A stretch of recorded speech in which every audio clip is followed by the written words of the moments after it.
белгілер қойып кетті. Умай ана, Тұмар ханым, Домалақ ана, Қызай Найман толып жатыр. Қай жағын алса да. Бірақ соны біз көріп тұрмыз ба қазір? Өкінішке орай. Менің ойым Өмеке, осы университеттің нағыз орны бар деп ойлаймын. Сол бүкіл тарихтағы түркі тегінен шыққан аналарымыздың бір энциклопедиясы болса. Қалай?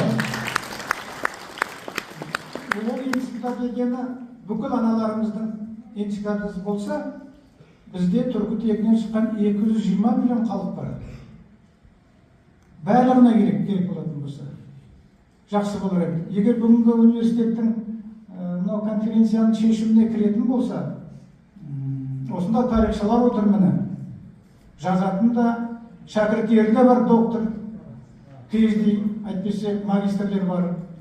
Міне сіз директорлар кеңесінің, менен бір директор кеңесінің төрағасымын. Директор кеңесі қабылдаса осы мәселені, қаражат бөлінсе, жұмыс тобы жасалса, тез арада жасалып шығар еді.